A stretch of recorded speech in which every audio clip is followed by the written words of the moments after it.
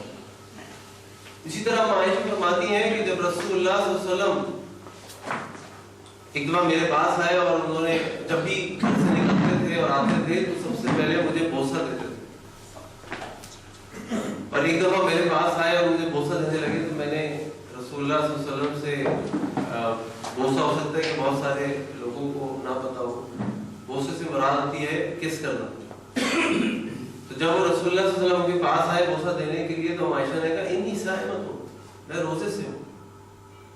تو اللہ کے رسول نے فرمایا کہ انی صائم نہیں تھا، میں بھی روزے سے ہوں.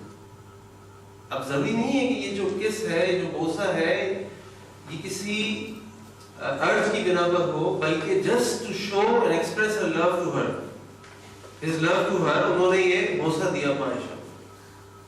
تو یہ جیسچرز ہیں جو رسول اللہ صلی اللہ علیہ وسلم استعمال کرتے تھے اپنی بیویوں کو ایکسپریس کرنے کے لیے کہ کس طرح محبت کرتے ہیں، کس طرح محبت کی جائے. اسی طریقے سے رسول اللہ صلی اللہ علیہ وسلم جو ہے وہ اپنی بیویوں کی غلطیوں کو معاف کرتے تھے. ان کو پتا تھا کہ عورت، اور رسول صلی اللہ علیہ وسلم نے فرمایا کہ عورت جو ہے استوصوا بالنساء خیرا، عورتوں کے ساتھ بڑا اچھا معاملہ کرو. تو اللہ تعالیٰ نے ان کو پسلی کی ہڈی سے بنایا. پسلی کی جو ہڈی ہوتی ہے وہ ٹیڑھی ہوتی ہے. اب یہ اس لیے نہیں کہ ان کی کوئی تضحیق کرنی ہے یا ان کو ڈیگریڈ کرنا ہے، بلکہ اس لیے کہ ان کا نیچر بیان کیا جائے اور اس میں ہم سوچیں کہ عورتوں کو عادت ہوتی ہے اپنی فیلنگس کو ایکسپریس کرنے کی اور شکوے شکایت کرنے کی. اور جب وہ شکوہ شکایت کرتی ہے تو اس کا مطلب یہ نہیں ہوتا کہ وہ شکوہ شکایت کرتی ہے، بلکہ وہ چاہتی ہے کہ اس کو امپورٹنس دیں. تو رسول اللہ صلی اللہ علیہ وسلم کو یہ بات پتہ تھی، اس لیے جب ان کی بیوی کو غصہ آتا تھا یا وہ کسی بات پہ کچھ بات کہتی تھی تو رسول اللہ صلی اللہ علیہ وسلم اگنور کرتے تھے. ایک دفعہ رسول اللہ صلی اللہ علیہ وسلم کسی سفر پر جا رہے تھے اور اما صفیہ رضی اللہ عنہا بھی سفر میں تھی، ام المومنین. تو سفر میں جب گئیں تو ان کو جو اونٹ ملا وہ اونٹ کسی وجہ سے سلو ہو گیا اور پیچھے چلنے لگا قافلے سے. رسول اللہ صلی اللہ علیہ وسلم جو ہے وہ تھوڑی دور پیچھے آئے اور انہوں نے اما صفیہ کو دیکھا کہ وہ پیچھے رہ گئی ہیں. اما صفیہ کے پاس گئے تو اما صفیہ رونے لگی، کہنے لگی آپ نے مجھے خراب روک دیا، آپ نے مجھے کیوں ایسا روک دیا کہ میں پیچھے رہ گئی سب سے، اور رونے لگی. اب دیکھیں میں اگر اس جگہ ہوتا تو میں کہتا بھائی مجھے تھوڑی پتا تھا یہ اونٹ جو ہے وہ سلو ہو جائے گا آگے چل کے، یہ اس اونٹ کے اندر کوئی اور مسئلہ ہو جائے گا. لیکن اللہ کے رسول صلی اللہ علیہ وسلم نے کوئی ایکسپلینیشن نہیں دی، بلکہ کیا کیا کہ جب اما صفیہ رونے لگی تو رسول اللہ صلی اللہ علیہ وسلم کی آنکھوں سے آنسو پوچھے اپنے ہاتھوں والے.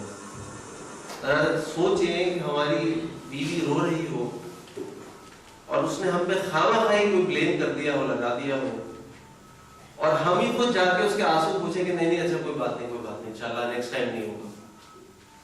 یعنی نہ صرف یہ کہ اس بلیم کو ایکسیپٹ کیا جائے بلکہ پھر اس بلیم کو ایکسیپٹ کرنے کے بعد جو غلطی نہ بھی ہے اس کو بھی ایکسکیوز کر لیا جائے اور اس پر بھی اتنے اچھے طریقے سے جواب دیا جائے.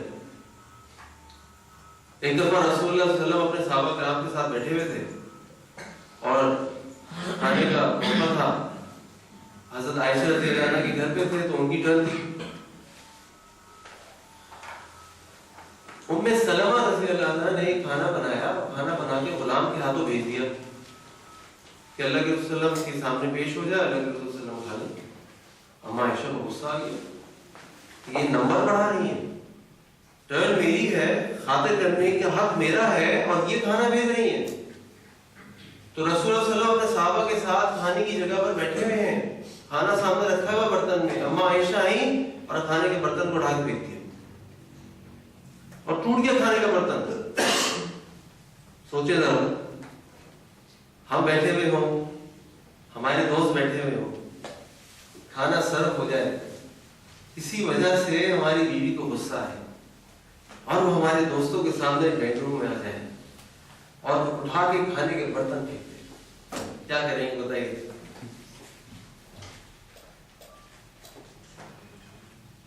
اور دیکھیں رسول اللہ صلی اللہ علیہ وسلم نے کیا کیا. رسول اللہ صلی اللہ علیہ وسلم اٹھے, رسول اللہ صلی اللہ علیہ وسلم نے اپنے ہاتھوں مبارک سے زمین کے جو برتن جب ٹکڑے ٹوٹ گئے تو ان کو اٹھایا اور کہنے لگے اپنے صحابہ سے غارت تمہاری ماں کو غیرت آ گئی, تمہاری ماں کو غیرت آ گئی. اما عائشہ کو کچھ نہیں کرتی, پھر صرف یہ کیا کہ اما عائشہ کا برتن لیا اور برتن لے کے ام سلمہ کے گھر بھجوا دیا اور فرمایا کہ بھائی ٹٹ فور ٹیٹ, بدلے کے بدلے برتن کے بدلے انعام پہ انعام, برتن کے بدلے برتن ہوگا اور معاملہ ختم ہو گیا, معاملہ ختم ہو گیا. تو سوچیں کہ رسول اللہ صلی اللہ علیہ وسلم نے بیویوں کے ساتھ کس حد تک معافی کا معاملہ کرتے تھے. اب اس وقت مجھے یقین ہے کہ وہاں جو ہماری سسٹرز بیٹھی ہیں بہت خوش ہو رہی ہوں گی اور سوچ رہی ہوں گی کہ بھائی گھر جا کے جو ہے وہ جن کے یہاں ہسبینڈ موجود ہیں تھوڑی سی بات ہوگی, تھوڑی سی چھیڑ چھاڑ ہوگی, کبھی موقع ملے گا تو کوئی بٹن دبا دیں گے. اور ہم لوگوں نے کیا ہوگا, ہاں میں آپ ہی کے لیے آ رہا ہوں, میں آپ ہی کے لیے آ رہا ہوں, میں آپ ہی کے لیے آ رہا ہوں. کراکری کی سیل بڑھ گئی. اللہ کے رسول صلی اللہ علیہ وسلم کا فرمان ہے کہ اگر میں کسی کو اللہ کے علاوہ سجدے کا حکم دیتا تو عورت کو دیتا کہ وہ اپنے مرد کو سجدہ کرے. یہ اچھی بات. وہ عورت کو حکم دیتے کہ اپنے مرد کو سجدہ کرو, یہ ہے اس کے شوہر کا مقام. ایک اور حدیث میں اللہ کے رسول نے فرمایا کہ کوئی عورت جو اپنی نمازوں کی حفاظت کرے, رمضان کے روزے رکھے, اپنی شرم اپنی حیا کی حفاظت کرے اور صرف اس کو اپنے شوہر کے لیے رکھے اور اپنے شوہر کی تابعداری کرے, اپنے شوہر کی بات مانے, اس کی فرما برداری کرے, تو قیامت والے دن سے پوچھا جائے گا کہ بتاؤ تم جنت کے کس دروازے سے داخل ہونا چاہتی ہو. یہ ہے مرد کا مقام عورت کے لیے. تو یہاں ہماری سسٹرز کو بھی بات سوچنی چاہیے کہ اپنے شوہر کو خوش رکھنا اگر جنت میں جانا چاہتے ہیں اور اس اعزاز کے ساتھ جانا چاہتے ہیں کہ ان سے پوچھا جائے کہ ہاں بھی بتاؤ تم 8 دروازوں میں سے کس دروازے میں جانا چاہتی ہو, تو پھر ان کو اپنے شوہر کی بات ماننی پڑے گی. بس اتنی کمی رہ گئی کہ سجدہ نہیں کرنا, باقی ساری بات ماننی. لیکن ساری باتوں میں یہ ہے کہ مردوں کے لیے بھی عورتوں کے لیے بھی کہ اللہ کے رسول صلی اللہ علیہ وسلم کا فرمان ہے کہ اللہ کی نافرمانی مخلوق لا طاعت لمخلوق فی معصیت الخالق, کہ اللہ تعالیٰ کے حکم کو توڑتے ہوئے, اس کو ناراض کرتے ہوئے, اس کی نافرمانی کرتے ہوئے کسی مخلوق کی اطاعت نہیں ہوگی, چاہے میاں بیوی کا معاملہ ہو یا ماں باپ کا معاملہ ہو, بچوں کا معاملہ ہو. کسی بھی صورت میں اللہ کے قانون کو توڑا نہیں جا سکتا. جو حرام ہے صرف اس کی بات ہو رہی ہے, جو مکروہ ہے وہ چھوڑ سکتے ہیں آپ. اور اگر کوئی اسپیسیفک معاملہ ہے تو یقیناً جو بھی آپ کے پاس اسکالرز ہیں, مفتی حضرات ہیں, ان سے پوچھا جائے, ان سے بات کی جائے, پرٹیکولر سچویشن کو سامنے رکھتے ہوئے اسٹریٹجی بنا لی جائے. لیکن ان جنرل عورت کے لیے یہ ہے کہ صرف اللہ کو سجدہ کرنے کتنا بڑا مقام ہے, اللہ رب العزت رسول کو بھی سجدے کی ضرورت نہیں ہے, تو وہ مقام اللہ کے رسول نے مرد کے لیے ٹھہرایا ہے. اور اگر جنت کے دروازوں میں جانا چاہتی ہیں تو پھر مرد کی اطاعت کریں اور باقی جو فرائض ہیں پورے کریں. لیکن میں زیادہ زور جو ہے وہ مردوں کی دوں گا, کیونکہ جیسے میں نے آپ سے کہا کہ اصل جو چابیاں ہیں وہ مردوں کے پاس ہیں, تو وہ مردوں کو ہی دیکھنا ہے اور معاملے کو آگے چلانا ہے. اسی طرح رسول اللہ صلی اللہ علیہ وسلم کا معمول یہ تھا کہ رسول اللہ صلی اللہ علیہ وسلم اپنی بیویوں کے لیے اپنے آپ کو بڑا اچھا رکھتے تھے. ہماری فرماتی ہیں کہ رسول اللہ صلی اللہ علیہ وسلم جب گھر میں داخل ہوتے تو ان کا سب سے پہلا کام یہ ہوتا ہے کہ وہ مسواک کرتے تھے. کیوں؟ تاکہ جب اپنی بیویوں کے قریب جائیں تو ان کے پاس سے بو نہ آئے, ان کے دانت صاف ہوں اور وہ اہتمام کرے اپنی بیوی کے پاس جانے. ہمارا حال کیا ہوتا ہے کہ ہم جب گھر میں ہوتے ہیں تو گھر کے اندر جب ہم ہوتے ہیں تو اپنا جو سب سے اگلیسٹ ڈریس ہوتا ہے وہ پہنے بیٹھے ہوئے ہوتے ہیں, پھٹا ہوا پاجامہ یا نیلے کلر کا پاجامہ, یلو کلر کی شرٹ اور عجیب عجیب کمبینیشن جو ہے وہ ہم پہنے ہوئے ہیں. جبکہ رسول اللہ صلی اللہ علیہ وسلم معمول یہ تھا کہ وہ اپنی بیویوں کے لیے بہت زیادہ اہتمام کرتے تھے اور بہت زیادہ تیار ہوتے تھے. وہ خواتین میں آواز آپ کی کٹ رہی ہے تو وہ کیا وہ ساری بات دوبارہ کر رہا ہوں. جب مائک سے دور ہوتا ہے تو پھر آواز وہ صرف سجدے والی بات ذرا دوبارہ کریں.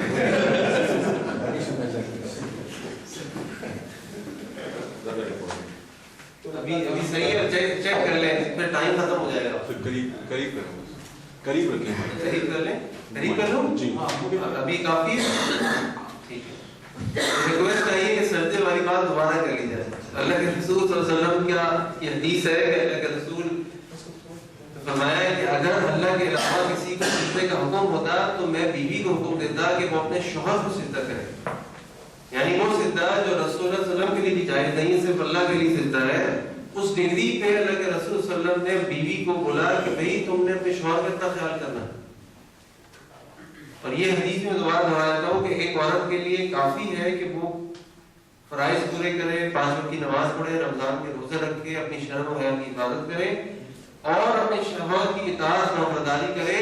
اگر یہ سب کام کرتی ہے تو قیامت والے دن اس کو آپشن دیا جائے گا کہ جنت کے جس دروازے سے داخل ہونا دروازے سے داخل ہو جائے.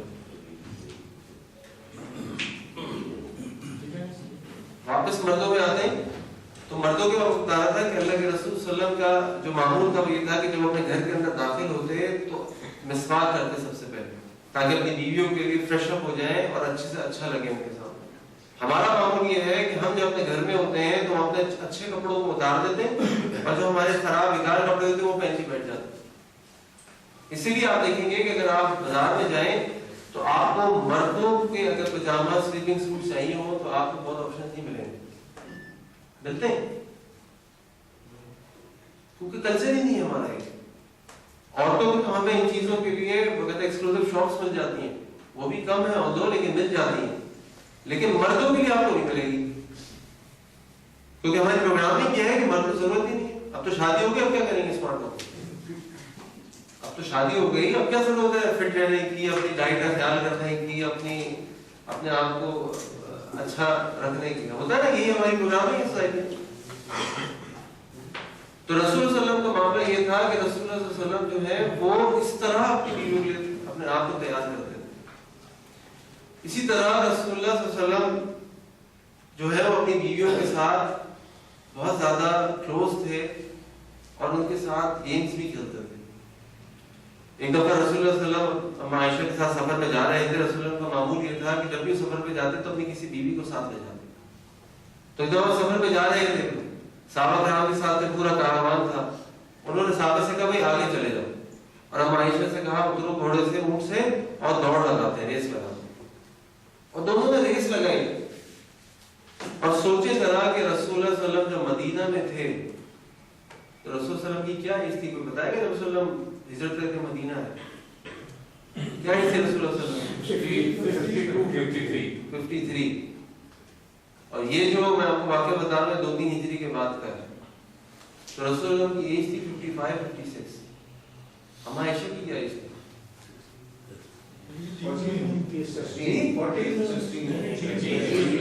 20 میں. اما عائشہ کی جب رخصتی ہوئی ہے تو 9 سال کی عمر تھی. کتنی؟ 9 سال. ٹھیک ہے سمجھ. اس کے اوپر میں آپ سے تھوڑا سا اختلاف کروں گا بعد میں ہوتا ہے. اچھا چلیے یہ تو ایک الگ ایشو میں آپ کو بتا رہا ہوں, but she was in teenage. اب ایک 55-56 سال کا آدمی اپنی 15 سال کی بیوی کے ساتھ ریس لگا, اور ریس لگائی اور اما عائشہ جیتی. تھوڑے عرصے کے بعد دوبارہ اسی طرح ایک دفعہ سفر میں نکلے. پھر صحابہ کو حکم دیا گیا اللہ کے رسول صلی اللہ علیہ وسلم سے کہ بھائی آگے چلے جاؤ. وہ لوگ آگے چلے گئے. انہوں نے اما عائشہ سے کہا چلو اترو. پھر ریس ہو گئی, آج مقابلہ ہوا. پھر ریس لگائی اور اس دفعہ کی ریس میں رسول اللہ صلی اللہ علیہ وسلم جیت گئے. اور اما عائشہ فرماتی ہے کہ میں تھوڑی موٹی ہو گئی تھی اور رسول صلی اللہ علیہ وسلم جیت گئے. اور پھر رسول فرمایا کہ ٹپ فار ٹیپ دل کا بدل برابر ہو گیا کوئی آج معاملہ. رسول اللہ صلی اللہ علیہ وسلم اپنی بیویوں کے موڈز کو بہت اچھی طرح جانتے تھے. ایک دن رسول اللہ صلی اللہ علیہ وسلم کہنے لگے اما عائشہ سے کہ تمہیں پتہ ہے عائشہ مجھے پتہ ہے کہ جب تم مجھ سے خوش ہوتی ہو جب تم مجھ سے ناراض ہوتی ہو. اما عائشہ نے کہا آپ کیسے کرو؟ کہنے کہ جب تم مجھ سے خوش ہوتی ہو نا تو تم کہتی ہو کہ میں محمد کے رب کی قسم کھا کے کہتی ہوں, اور جب تم سے ناراض ہوتی ہو نا تو تم کہتی ہو میں ابراہیم کے رب کی قسم کھا کے کہتی ہوں. تو مجھے پتہ چل جاتا ہے کہ آج تم مجھ سے خوش ہو یا تم مجھ سے خوش نہیں ہو. ذرا عائشہ فرماتی ہیں کہ اللہ کے رسول صلی اللہ علیہ وسلم حبشہ کے آپ نے وہ تو سنا ہے کہ ایک دفعہ ایک موقع پہ حبشہ سے کچھ لوگ سرکس دکھانے کے لیے مدینہ آئے. واقعہ سنا آپ لوگوں نے؟ اور وہ جو ہے وہ اپنا سرکس دکھا رہے تھے, کرتب دکھا رہے تھے. تو اس حدیث کو یوزلی تو بہت سارے اور جگہوں پہ کوٹ کیا جاتا ہے, پردے کے معاملے میں بھی کوٹ کیا جاتا ہے, مسجد کے اندر اس طرح کی ایکٹیویٹیز کے معاملے میں بھی اس کو ایز اے ریفرنس یوز کیا جاتا ہے. لیکن اس کے اندر ایک معاملہ بڑا زبردست ہے, وہ یہ ہے کہ اب رسول اللہ صلی اللہ علیہ وسلم نے عائشہ کو بلایا, کہا کہ ہاں بھائی یہ سرکس ہو رہا ہے, عید کا دن ہے, سارا معاملہ ہو رہا ہے, آپ دیکھیں. ان کو پتا تھا کہ اما عائشہ رضی اللہ عنہا جو ہے وہ بہت چھوٹی عمر کی ہیں, چھوٹی عمر کے جو لوگ ہوتے ہیں, ظاہری بات ہے ان کے شوق دوسرے ہوتے ہیں. تو اللہ کے رسول صلی اللہ علیہ وسلم نے اما عائشہ کو اپنے پیچھے کھڑا کر لیا, اور اما عائشہ فرماتی ہیں کہ میں رسول اللہ صلی اللہ علیہ وسلم کے کندھے کے اوپر میرا سر تھا اور میں وہ سرکس دیکھ رہی تھی. تو رسول اللہ صلی اللہ علیہ وسلم نے مجھ سے پوچھا حسبک, دیکھ لیا کافی ہے؟ میں نے کہا نہیں اور دیکھنا. پھر پوچھا دیکھ لیا کافی ہے؟ تو کہا نہیں اور دیکھنا. پھر دوبارہ پوچھا بھائی کافی ہے اور دیکھنا ہے؟ میں نے کہا ٹھیک ہے. اور فرماتی ہیں کہ خدی, میرا گال, علی خدی, ان کے گال کے اوپر لگا ہوا, چیک سے چیک ٹچ ہو رہے ہیں. اور فرماتی ہیں کہ مجھے اس بات کا کوئی انٹرسٹ نہیں تھا کہ سرکس میں کیا ہو رہا ہے. میرا سارا انٹرسٹ یہ تھا کہ اور بیویاں دیکھ لیں کہ میں رسول اللہ صلی اللہ علیہ وسلم سے کتنے قریب ہوں اور میں ان کے سامنے جو ہے میری پوزیشن اچھی ہو. اب یہ سارے معاملات رسول اللہ صلی اللہ علیہ وسلم دیکھیں کس حد تک رومانٹک تھے اپنی بیویوں کے ساتھ. اور یہ سارے معاملات رسول اللہ صلی اللہ علیہ وسلم مدینہ کی زندگی کے اندر کر رہے ہیں. مدینہ کی زندگی کے اندر آپ کو معلوم ہے کہ کون سا ایسا لمحہ تھا, کون سا ایسا سال تھا کہ جب رسول اللہ صلی اللہ علیہ وسلم غزووں پہ اور غزووں پہ نہ جا رہے ہوں تو لشکر نہ بھیج رہے ہوں. ہر وقت یہودیوں کی سازشوں کا ڈر, ہر وقت مشرکوں کی سازشوں کا ڈر, ہر وقت قیصر, کسریٰ, روم, یہ وہ, ہر کتنی ٹینشن سٹریس ہے آپ سوچیں ذرا. آج ہمارے ملک میں اتنا سٹریس ہے, یہ تو کچھ بھی نہیں ہے. پھر لیڈر امیر المومنین, سارا اسلام کی قیادت جو ہے اللہ کے رسول کے ہاتھ میں, اتنی ساری بیویاں, یہ سارے عشق کی شکایات, یہ سارے معاملات. اس کے باوجود رسول اللہ صلی اللہ علیہ وسلم کو اپنی بیویوں کو ٹائم دینا, ان کی نیڈز کو پورا کرنا, ان کو خوش کرنا, ان کے لیے روز وقت نکالنا. رسول اللہ صلی اللہ علیہ وسلم اپنی بیویوں کے ساتھ روز وقت نکالتے تھے, روز اپنی بیویوں. رسول اللہ علیہ وسلم کی ایک وقت 9 بیویوں بھی تھیں, تو رسول اللہ صلی اللہ علیہ وسلم اپنی ساری بیویوں کو روز وزٹ کرتے تھے, ان کے حال احوال پوچھتے تھے, ان کی خیر خیریت پوچھتے تھے, ان سے پوچھتے تھے بھائی کوئی معاملہ ہے, کوئی ڈسکشن ہے, کوئی ایشو ہے تو بتاؤ. اور پھر مغرب کے بعد اس بیوی کے گھر چلے جاتے تھے کہ جس کی ٹرن ہوتی تھی کہ اس کے ساتھ جو ہے وہ ٹرن ہے, اس کے گھر پہ رہنا. ان ساری چیزوں کے باوجود رسول اللہ صلی اللہ علیہ وسلم کے پاس ٹائم تھا کہ وہ اپنی بیویوں کو ٹائم دیں, ان کی ایموشنل نیڈز کو پورا کریں. اسی لیے تو اللہ تعالیٰ نے قرآن کریم میں فرمایا کہ لقد کان لکم فی رسول اللہ اسوۃ حسنہ, کہ ہم نے یقیناً آپ کے لیے, تم لوگوں کے لیے اللہ کے رسول صلی اللہ علیہ وسلم کی زندگی کے اندر اسوہ نمونہ بنا کے بھیجا, ان کو رول ماڈل بنا دیا. آپ ان کو ایز اے لیڈر لے لیجیے, آپ ان کو ایز اے فرینڈ لے لیجیے, آپ ان کو ایز اے فادر لے لیجیے, آپ ان کو ایز اے ہسبینڈ لے لیجیے, آپ ان کو as a commander in chief لے لیجیے. ہر جگہ وہ آپ کو ایکسلنس پر ملیں گے. اور یہ سب کیوں ہے؟ علماء یہ بھی فرماتے ہیں کہ یہ جو رسول اللہ صلی اللہ علیہ وسلم کی اتنی ساری بیویاں تھیں, اس کے پیچھے بھی جو حکمت یہ تھی کہ دیکھیں باہر کا معاملہ جب ہوتا ہے, ایک معاملہ ہو رہا ہے, جنگ میں گئے ہیں, مسجد میں بیٹھے ہیں, تو بہت سارے لوگ موجود ہیں, ان کے سامنے کوئی رسول صلی اللہ علیہ وسلم نے کوئی کام کیا, کوئی بات کہی, ایک کو یاد رہی, دوسرے کو یاد رہی, دوسرے کو یاد رہی, تیسرے کو یاد رہی, اور انہوں نے ساری امت تک, انسانوں تک اس بات کو پہنچا دیا. لیکن گھر کے اندر کا جو معاملہ ہے وہ کیسے لوگوں کو پتہ چلے گا؟ اور نہ صرف یہ کہ گھر کے اندر کا معاملہ, بلکہ ساری بیویاں ڈفرنٹ بیک گراؤنڈ سے آئی ہیں. کوئی یہودی کی بیٹی ہے, کوئی غلام بن کر آئی ہے, کوئی ابو بکر صدیق کی بیٹی ہے, کوئی عمر فاروق رضی اللہ عنہ کی بیٹی ہے, کوئی ابو سفیان کی بیٹی ہے. یعنی تاکہ جو مختلف ایج گروپ کی بیویوں سے کس طرح ڈیل کرنا ہے، اگر آپ کی بیوی ایج گروپ کی کیسے ڈیل کرنا ہے، مختلف بیک گراؤنڈ کی بیویوں سے کیسے ڈیل کرنا ہے، ان ساری اور فرماتے ہیں کہ جو اتنی بیویاں تھیں ان کی حکمت یہ تھی کہ اللہ کے رسول صلی اللہ علیہ وسلم نے یہ جو اسوہ تھا پرسنل لائف کا، ڈومیسٹک لائف کا، یہ امت تک پہنچایا جائے. تو یہ حکمتیں جو ہے وہ ہم کو احادیث سے ملتی ہیں. دیکھیں عورت کی جو